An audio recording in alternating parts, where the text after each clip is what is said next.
तर मंडळी, मी कोसिका. UK मध्ये सध्या मायनस टेम्परेचर चाललंय, बाहेर बर्फ पडतोय. म्हणजे तुम्ही आज जर चालायला गेलात तर तुम्ही गेलात, सटकलात, समजून घ्यायचं. त्यात आमचे एक्झाम्स आहे, तो आम्ही घरीच असतो. सो अभ्यास तर करायचा आणि वेळ पण वाचवायचा, म्हणून झटपट काहीतरी बनवूया. म्हणून मी ठरवलं, चला आज इन्स्टंट पुलाव दाखवते तुम्हाला. सो इन्स्टंट पुलाव बनवण्यासाठी आधी तांदूळ स्वच्छ धुवून भिजत ठेवायचे थोडा वेळ. मग कुकर घ्यायचं, त्यात तेल टाकून थोडंसं हिंग, खडे मसाले म्हणजे तेजपत्ता वगैरे आणि काजू शिवाय मला पुलाव नाही आवडत. तुम्ही जे प्रेफर कराल ते तुमच्यासाठी. त्यानंतर कांदा टाकायचा, परतून घ्यायचा आणि त्यात अद्रक लसूणची पेस्ट. त्याचा स्मेल खूप छान येतो म्हणून मी ऑप्शनली टाकलं होतं हे. त्यानंतर टोमॅटो टाकून छान परतून, हे फ्रोझन व्हेजिटेबल्स आहे जे मी फक्त 5 ते 6 मिनिटं मायक्रोवेव्ह केलेले. बिर्याणी मसाला आणि हे सगळे मसाले टाकून तुम्हाला छान एकदम परतून घ्यायचं, त्याला तेल सुटलं पाहिजे छान.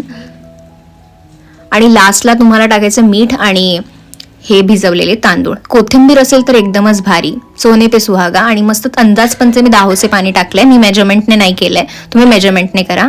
आणि 3 शिट्ट्या होऊ द्यायच्या याच्या. एकदम झटपट आणि इन्स्टंट अगदी चविष्ट पुलाव तुमचा रेडी आहे.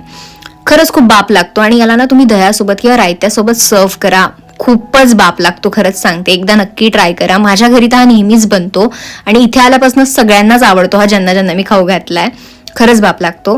आणि कसं आहे ना, इथे पटकन बनवायची गोष्ट, रोज रोज भाजी चपाती नाही जात आता मला. नंतर इव्हिनिंगला मी गेले होते वॉकला, बिकॉज दिवसभर घरात राहून खूप बोर होतं आणि एकटेच असतो, त्यात काही करू नाही शकत. सो संध्याकाळी मस्त कॉफी पिली, थोडा अभ्यास केला कारण की एक्झाम्स येतात. आणि नंतर इव्हिनिंगला मी गेले होते जिमला.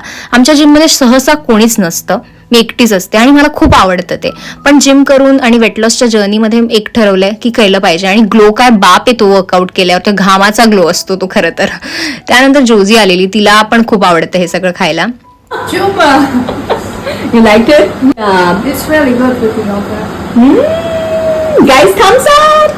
A little twinkle of spice. Oh, I know you don't like spicy food. तिला फारसं तिखट आवडत नाही. आणि हा होता माझा डिनर आणि असा होता माझा दिवस. तुम्हाला कसं वाटलं कॉमेंट्समध्ये नक्की सांगा. Thanks for watching.